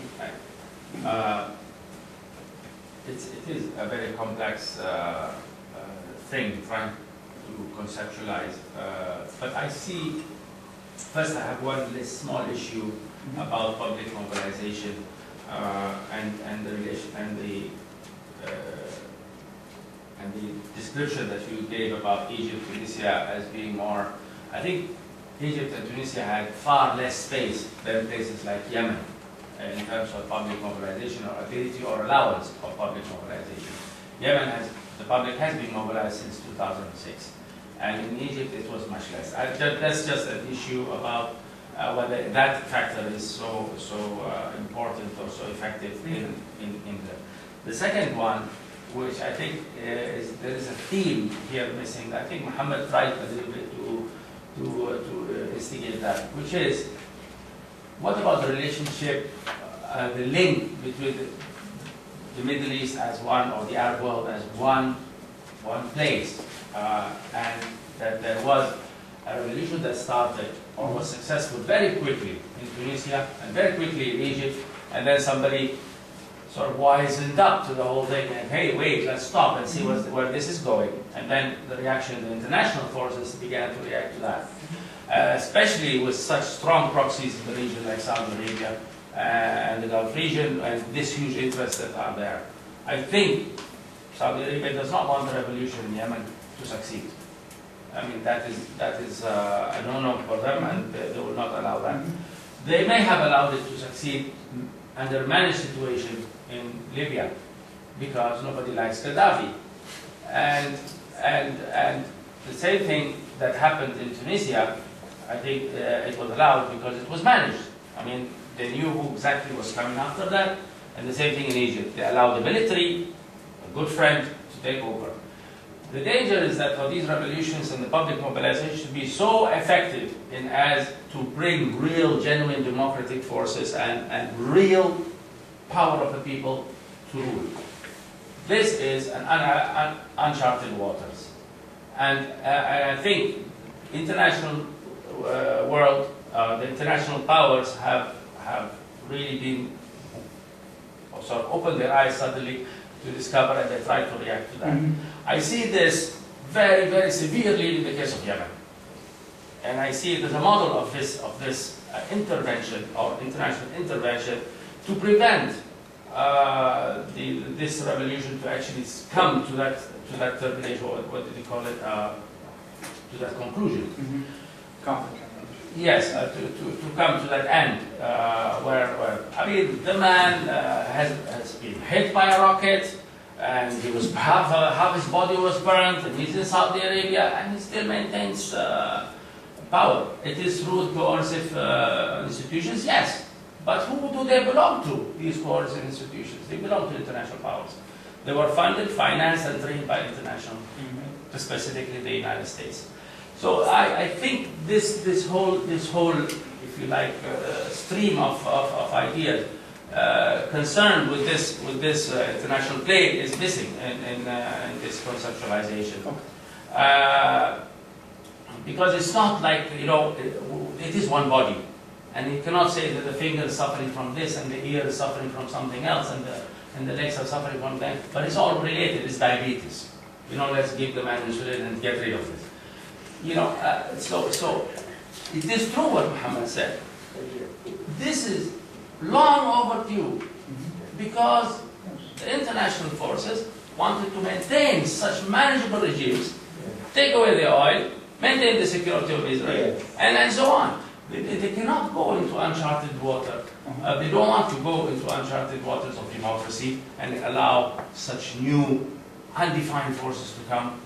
And they've been scared with Islamophobia, and of course now with Saleh has played the United States and the world with his Al-Qaeda thing in Yemen. Yes. He has played them like puppets, and he was the puppet manager. Yes, and he released 20 of them. They dug a hole through a 200-foot hole in the ground with spoons, and allow them and then send some package to somewhere.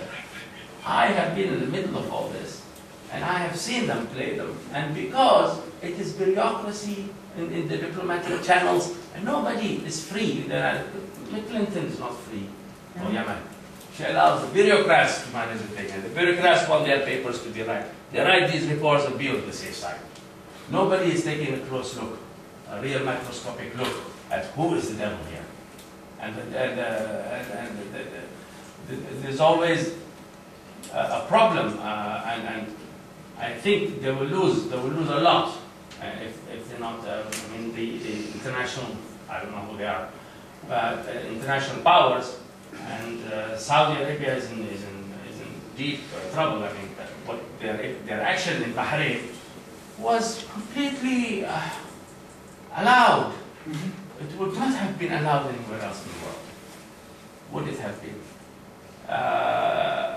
You know, to 1,000 tanks to roll into a small island and just to shut up people there. So right now, I don't know where all of this is going, but I think there is a huge flaw in the.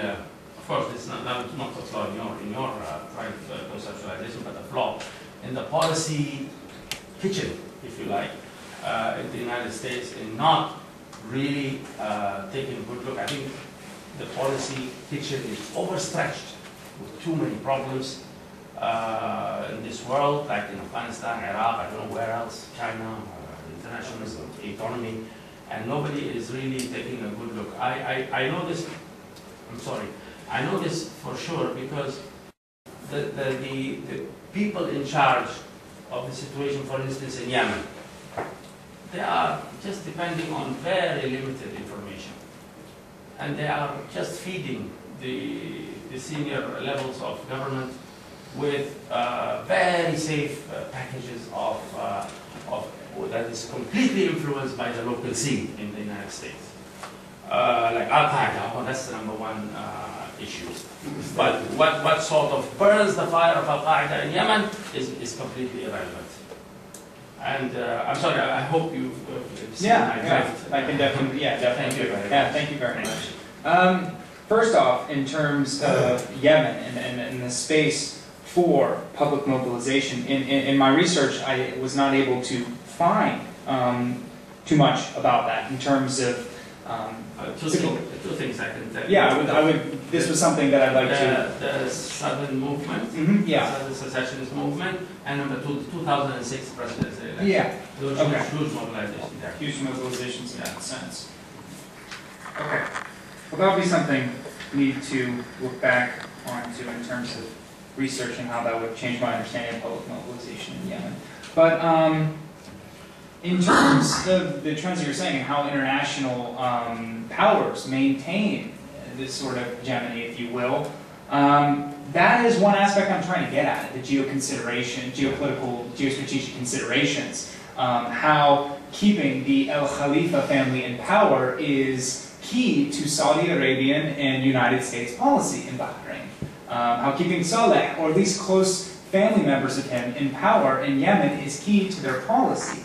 So I wouldn't want to give off the impression that that isn't something that I see is extremely important.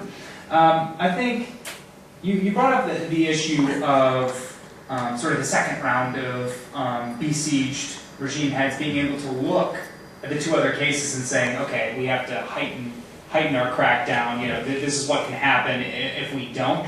I agree that hindsight's 20/20 in that aspect. That if you see how Mubarak and Ben Ali went down, for example, you can use the lesson learned to sort of consolidate your own rule. I think that's one aspect of it. I think it's something that needs to be considered. But looking at the different structures and the relationships between the army, the security forces who conduct the crackdown, and the regime in power, I think is also important. That it's not just hindsight, that there is something different between the Tunisian army and the Egyptian army and its sort of relation vis-a-vis the regime and the other cases. And that was something I found. I mean, the first thing when, just being an observer of these things, hindsight is 20/20 was the first thing I thought.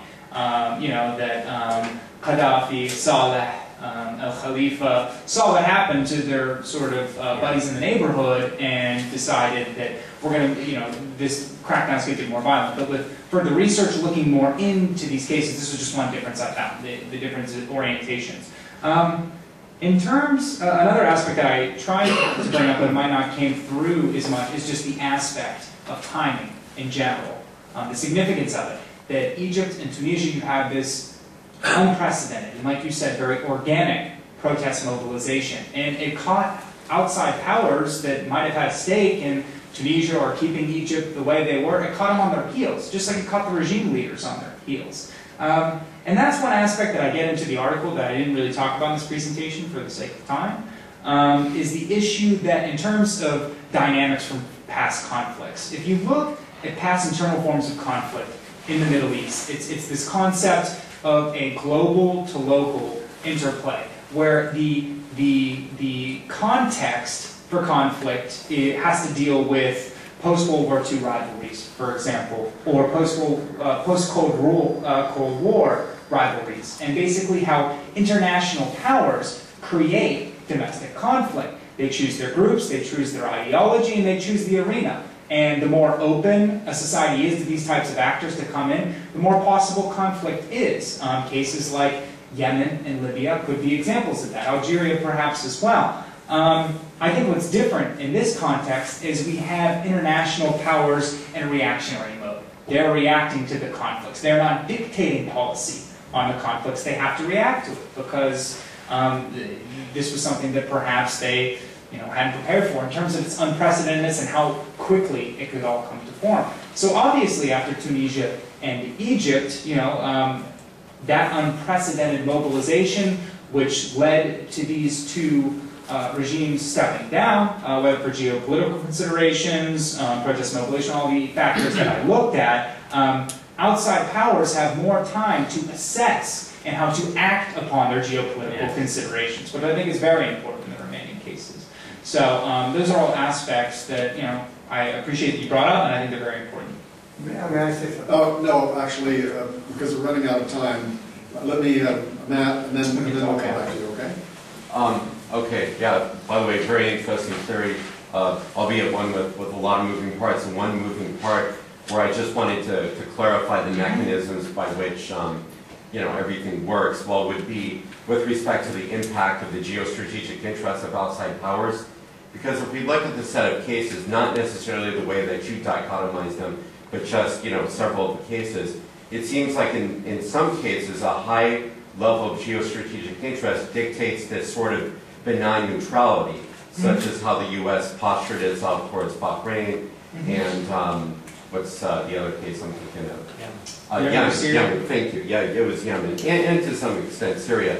But on the other hand, in some cases, as you frame it, a high level of geostrategic interest dictates some form of muscular intervention, as the Western powers acted towards Libya. So what differentiates the two? What are the additional mechanisms which would either lead high level of strategic interest towards active intervention versus high level of geostrategic interest leading to this benign neutrality?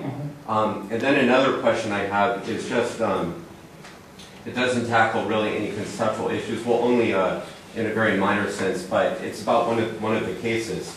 So with respect to Yemen, I mean, I'm not even sure that I completely buy the credibility of these reports, but some people say that the U.S. in many respects has all but abandoned Saleh when it comes to Yemen because they've decided that through the prism of the war against terrorism, that Saleh has directed so many resources towards combating the internal rebellion that it's diverted needed resources from combating Al-Qaeda, who's succeeded in seizing some strategic areas in southern Yemen. So my question is, do you agree with that assessment that the U.S. has realigned its strategic interest towards Yemen, has basically thrown Saleh under the bus in a way? And if so, what kind of implications might that have for the intensity and protractedness of the conflict in Yemen? Okay. Thanks.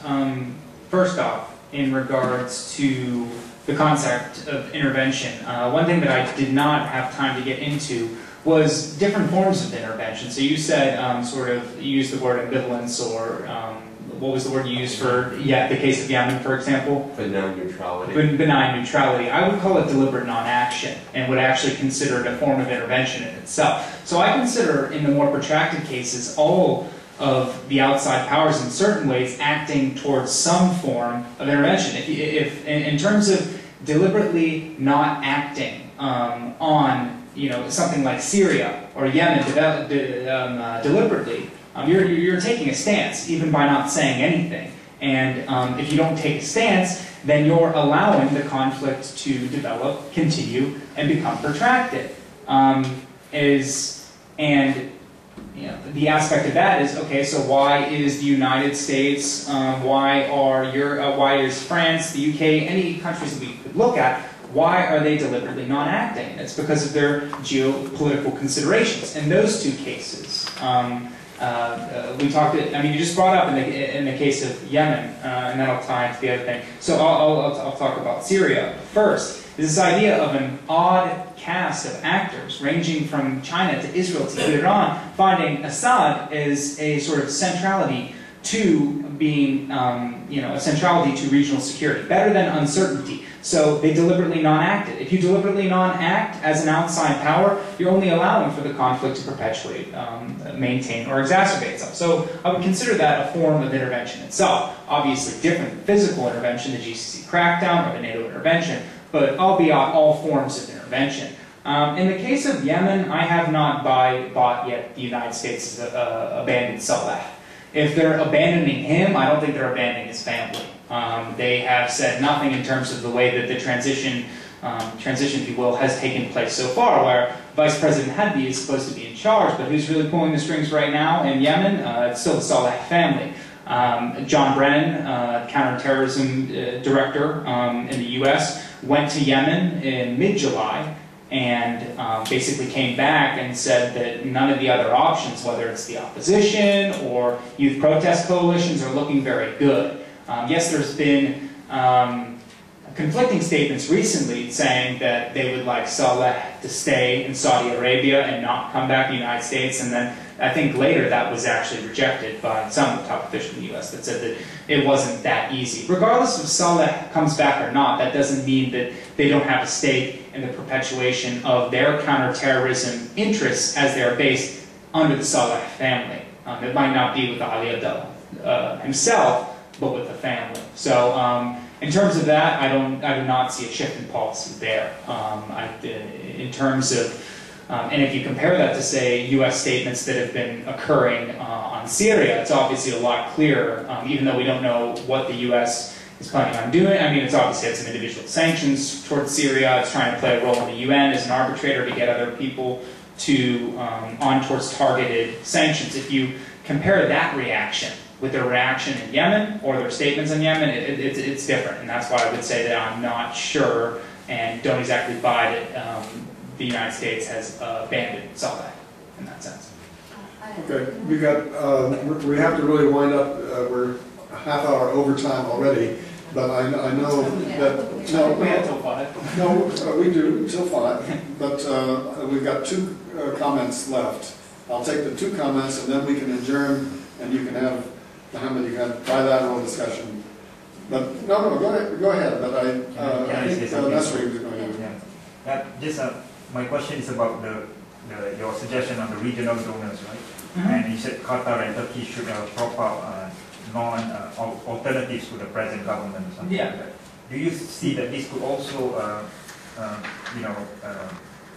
kind of push for a reactionary kind of non-interventionist policy on the part of the people in power, as in instead of really being able to push for an alternative, instead they crack down even further because they see some kind of intervention coming Qatar and Turkey. And then also the role of the organization of the Islamic Conference as a kind of regional infrastructure.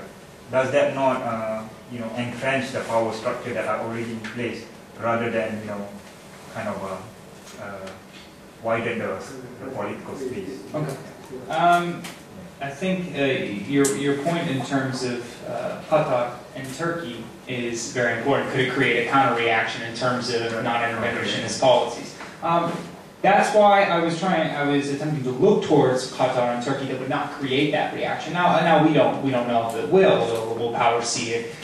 Will different political sides that are not involved in that type of funding see it as a form of non-intervention? I guess my opinion on that is with the intractability that is inset, where the domestic protest mobilization has not been able to force regime reconsideration at this time. Coercive institutions continue to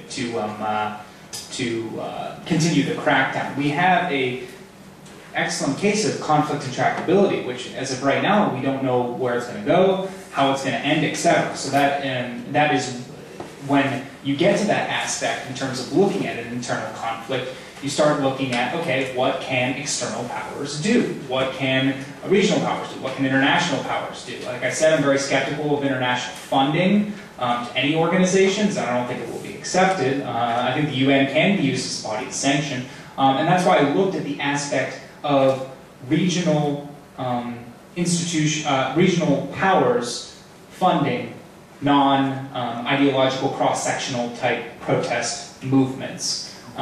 Wouldn't that also be looked at suspiciously as well? It could be. You mean, and that's where you brought up the, can you say what you said again about the Islamic conference? Organization of Islamic Conference. Yeah, and what were you... I was thinking that is a regional infrastructure and, that could not intervene but only entrench the power structure that are already in place. Yeah, I haven't thought too much about that. But you're right. I mean, in terms of could this be interpreted as another form of intervention? Yes, but we're at an impasse here, if you will. And it was one aspect that I was looking into. Like I said, would emerging world powers, if they could have an incentive to give aid, would they be looked in the same light? Probably, at least by some actors.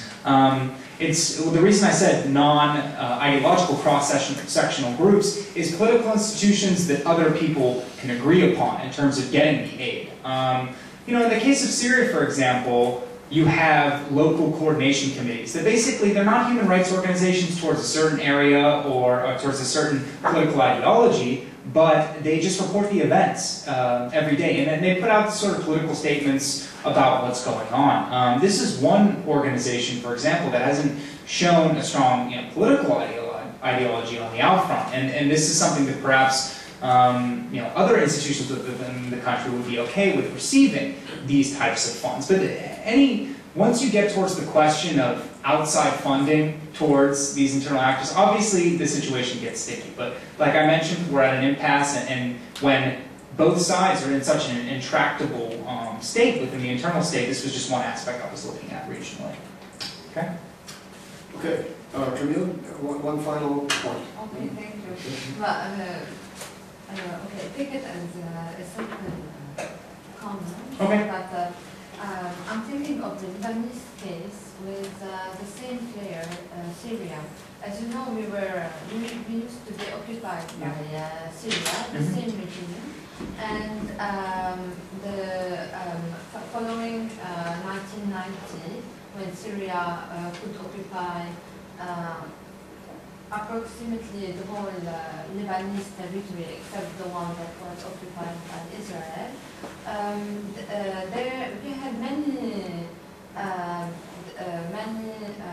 violent demonstrations, and people were, in the beginning it was a kind of resistance to the occupation, but then the demonstrations were very regular and very frequent, and the reply was quite violent, until we had our civil revolution with the same players. Syria, stronger than ever from, if we take all kinds of aspects, including one that is holding all the institutions and the other one having the strongest ally and the armed ally from the internal players, which was Hezbollah. And when we had the demonstration starting, people were saying this time we will succeed because all the cameras of the world are pointed at us. So here you find the international public opinion playing a role, at least psychologically with the demonstrators, But also, we had the impression that it played a role at that time because the reply was not violent. We had the Syrian role, of course, not only for that reason. And this might be a very minor factor, but I think that we should think about it. And then Hezbollah played the same game because they did demonstrations to show to the international public opinion that there is a majority of Lebanese people who are real allies of the Syrian project in Lebanon. And then, if I take this idea of the importance of international public opinion, how short the war between Israel and Hezbollah was in 2006, partly I think it played a role, even if it is a minor one. And then we can see that with Mubarak, okay, when he had the two planes flying over Tahrir Square at a very low level over the people, maybe he was sending a message, yes? If we think about it. There are various versions of what was the meaning of these two planes flying at very low level. But also we can see that they avoided ruining his image in front of the international public opinion, which was not anymore the case in any of the other countries. And so do you think that even if it is a very minor factor, do you think that it should be... I think it definitely is, and I think that you brought up a good point that, you know, I didn't investigate thoroughly the idea of international, you know, the internet, you know, how covered is an issue. I mean, think about Cairo, for example. I mean, it was Tahrir, you know, Square on Al Jazeera 24 hours a day. Obviously, with more protracted cases, you have, you know, major political news coming from the region at different times. You don't have one central camera based on a single area that is, you know, sort of putting center in the public limelight as Tahrir Square was. So I think it is very important. And I think, for example, I forget the exact date, but at least before January 14, I mean February 13th, February 11th, when he stepped down, when, you know, it's called, I think the name of it is the Battle of the Camel, and camels were sent to Tahrir Square. I mean, all this stuff was filmed, and to the international community, it looked egregious. It looked terrible. It looked, unfortunately, almost comical that, you know, Mubarak would do this and, you know, conduct this type of action. So I think, yes, that how much a certain case is covered and the interaction of it, as you said with the Cedar Revolution in 2005, and the importance of how can that sway international opinion, just the coverage of it. So I think that's another aspect of why timing is important. You know, that Egypt, after Tunisia ended, that Egypt sort of happened by itself. Yes, Yemen started around January 27th, I think, correct? January 26th, 27th. But in terms of coverage, everything was coming in and out of Tahrir. And yes, I think that was important and something to think about for the future. So I appreciate that comment. Okay, well, I would like to thank Dylan very much for tackling an extremely difficult subject, which we still have a lot of work to do on, I think. And I thank the audience for their interesting comments. And I invite you to come out and have a cup of tea or some soda water or whatever we have out there. Those of you that would like to do that. Thank you. Thank you very much.